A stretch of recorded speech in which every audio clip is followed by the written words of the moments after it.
আসসালামু আলাইকুম। কেমন আছেন আপনারা? আলহামদুলিল্লাহ আমি ভালো আছি। আশা করব আপনারাও ভালো আছেন। দেশের বাইরে যে যেখান থেকে দেখছেন সবাইকে আমার সকল বন্ধু-বান্ধব সবাইকে অনেক, অনেক ধন্যবাদ আর ভালোবাসা জানিয়ে আজকের মূল রান্না চলে যাচ্ছি। এত এক্সাইটেড আমি, এত মজার খাবার মানে ভাষায় প্রকাশ হতো না। আমি কি প্রকাশ করব বলেন? আমি নিজেই তো ফিদা হয়ে গেছি এটা খেয়ে। এটা এত মজার। চলে আসেন আমার রান্নাঘরে। খুব সহজ রেসিপি দিয়ে দিব। এখানে ২ টা মুরগির মাংসের বুকের মাংসটুকু নিব আমি। খুব মজার হয়। আমি বলব বড়রা ছোটরা সামনে রমজান আসতেছে। খেয়ে কিন্তু মন ভরে যাবে, হ্যাঁ? এবং যাকে খাওয়াবেন সে কিন্তু ডেফিনিটলি রেসিপি জিজ্ঞেস করবে এটা এত মজার হয়। আমি তো খেয়ে বারবার বাবুর কাছে যাচ্ছিলাম। বাবা বলে, "এখানে আসো না, এখানে আসো না।" দিতে চাচ্ছে না। এত টেস্টি। তারপর দিয়ে বলে কি যে, "কয়টা বানাইছে? আবার শেষ?" এটা এত মজা হয়। আমি বলব আপনারা বাড়িয়ে করে খাবেন। দেখবেন বাসার সবাই অস্থির টেস্টি এটার জন্য পাগল হয়ে যাবে। আমি এখানে মাংসগুলো এইভাবে মানে শুধু মাংসটা নিব। এটা একটু পাতলা, পাতলা করে চিকন, চিকন করে কেটে নিব। আপনারা নিজেদের মতো সাইজ করতে পারেন। তবে ছোট, ছোট করে কেটে নিলে এটা মুখ কামড়ে, কামড়ে মুখে লাগে, ভালো লাগে। একেবারে ফাইন চপ করবেন না অথবা একেবারে পেস্ট করে ফেলবেন না। একটু গুঁড়া, গুঁড়া থাকবে এভাবে নাইফের সাহায্যে কেটে নেবেন, কুচানো করে নেবেন। আমি এভাবেই করে নিলাম। একটু মাংসটা বাড়িয়ে দিতে হয়, কতটা যে মজার হয়। মাত্র 2 পিস বুকের মাংস দিয়ে এতগুলো বানিয়েছি। আর সবচেয়ে বড় কথা কি আপনারা লাস্ট পর্যন্ত দেখতে থাকেন, তাহলে বুঝতে পারবেন আমার কি কি সমস্যা ছিল। ভালো মন্দ দুটোই বলবো।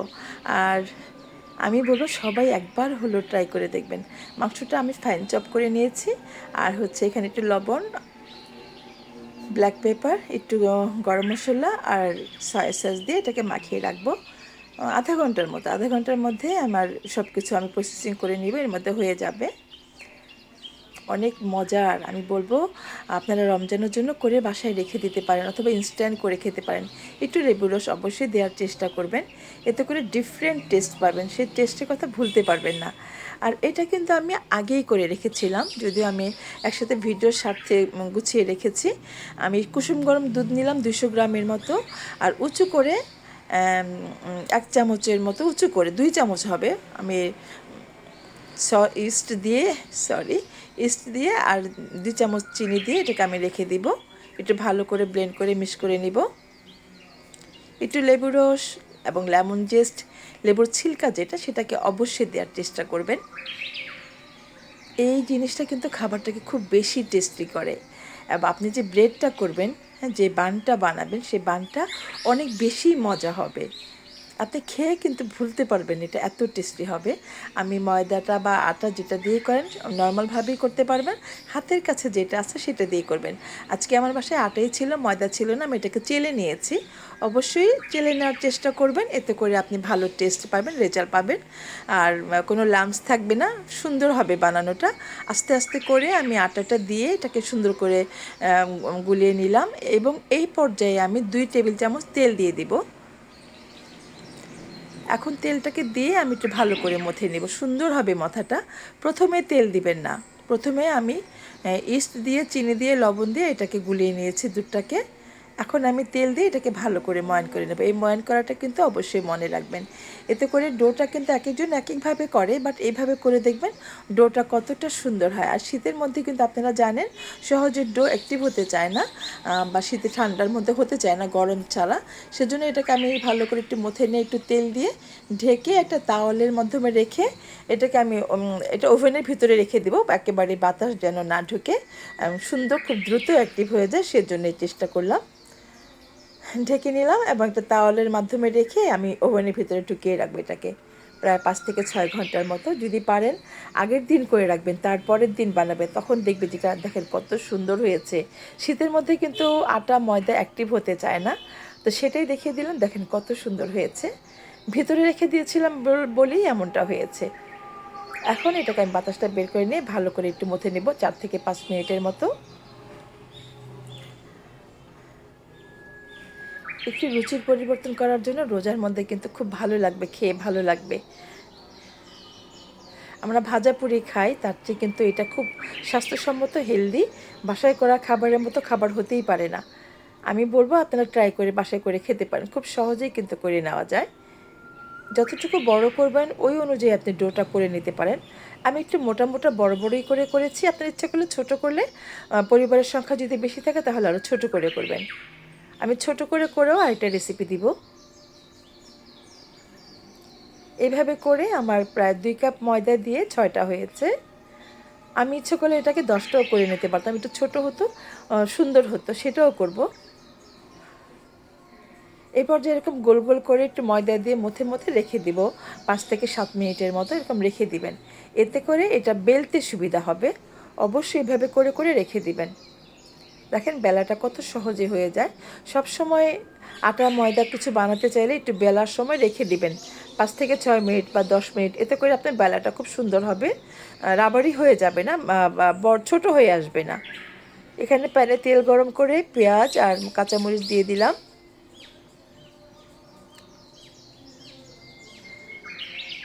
আমি ময়দাটাকে ওইভাবে করে রেখে দিয়েছি। এদিকে কিন্তু আমি মাংসটা ভিতরে স্টাফিংটা রেডি করে নিচ্ছি।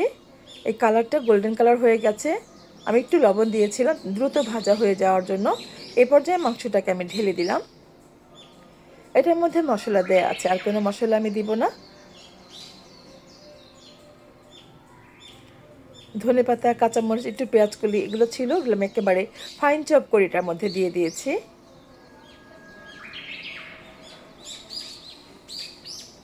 যদি মনে চায় একটু সবজিও দিতে পারেন, গাজর অথবা যেটা ক্যাবেজ, পাতাকপি যেটা বলি, যেটা ইচ্ছে মনে চাইলে আপনি একটু সবজি মেশাতে পারেন। বাট আজকে আমি কোনো সবজি দিলাম না। শেষ পর্যায়ে কিন্তু হয়ে গেছে। আমি একটু ময়দা দিয়েছি, একটু দুধ দিয়েছি।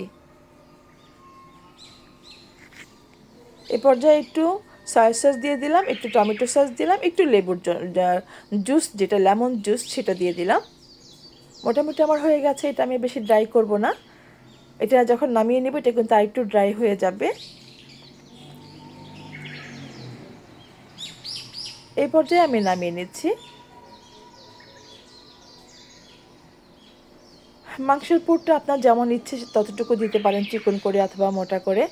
যেহেতু আমার ব্রেডগুলো কিন্তু একটু মোটা হবে, বা সেজন্য আমি একটু বড় হবে বেশি করে দিলাম মাংসটা। আর ভিতরে মাংসের পুরটা একটু বেশি করে দিলে কিন্তু দারুণ লাগে।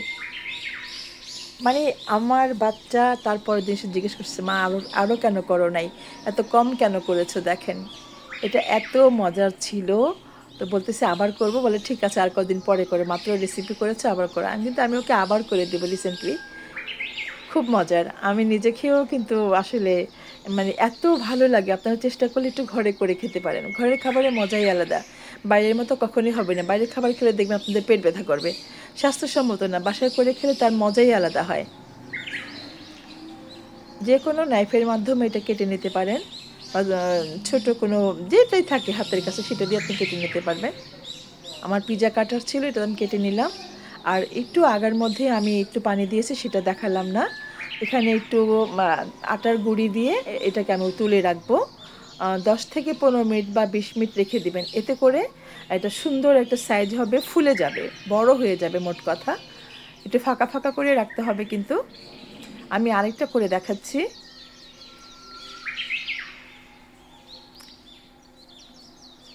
মাংসের পুরটা আপনাদের পছন্দ মতো দিবেন। আমি কিন্তু বাড়িয়ে দিলাম। বাড়িয়ে দেওয়াতেই কিন্তু খুব বেশি টেস্টি ছিল। সহজেই বাসায় নিজেরা করে খেতে পারেন। একটু অফ টাইমে এটা করে রাখবেন। একটা সময় রান্নাবান্না শেষে এটাকে আপনি এরম ভেজে নেবেন। তবে ওভেনের চেয়ে কিন্তু চুলায় ভাজাটা বেশি সুন্দর হয়, বেশি টেস্টি হয়। ট্রাই করবেন চুলায় বড় কোনো প্যান থাকলে সেটার মধ্যে ভেজে নেওয়ার। আমার বড় প্যান ছিল না, আমি তাওয়ায় কড়াইতে করেছি। আমার কড়াইটা নষ্ট হয়ে গেছে।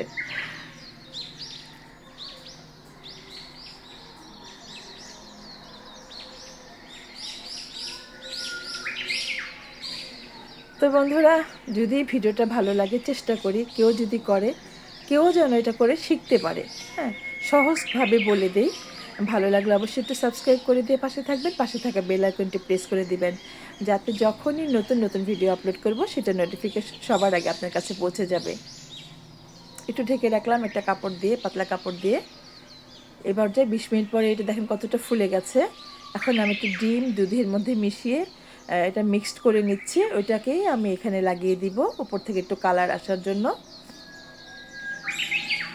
শুধু ডিম দিয়েও করতে পারেন, আবার শুধু দুধ দিয়েও কিন্তু করা যায়। শুধু দুধ দিলেও কালার হয়, আর দুইটার সঙ্গে দুইটা যদি একসাথে মিক্সড করে দেন সেটা কিন্তু সুন্দর একটা টেস্ট আসে, ভালো লাগে খেতে।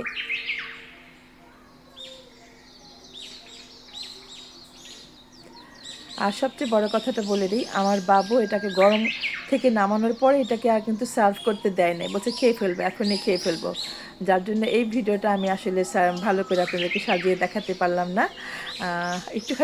একটুখানি ইয়ে দিলাম, তিল দিয়ে দিলাম, সাদা তিল। এটা অপশনাল, দিলে দিতে পারেন, না দিলে না দিতে পারেন। এটা দেখার সৌন্দর্য। আমি প্যানটা এটা গরম করে নিয়েছিলাম, এই প্যানটা আমার নষ্ট হয়ে গেছে। একটু নর্মাল বাসায় লেখালেখির কাগজ দিলাম, এটা স্ট্যান্ড দিয়ে এটাকে বসিয়ে দিলাম। তারপরে আমি 20 মিনিট পরে একটু চেক করে দেখব কতটুকু হয়েছে।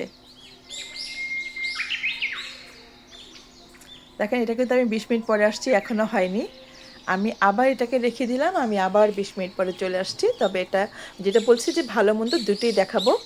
আপনারা এটা কিন্তু মিডিয়াম আঁচে করবেন, আমি মিডিয়াম আঁচে করেছি, মিডিয়াম টু লো আঁচে করেছি, বাট মিডিয়াম আঁচে করলে এটা ভালো হয়। পরেরগুলো আমি মিডিয়াম টু আঁচে লিখেছিলাম, এটা হাই আঁচে দিয়েছিলাম মিডিয়াম থেকে, সেটাই ভালো হয়েছে, বাট খাওয়া হয়ে গেছে, দেখাতে পারিনি।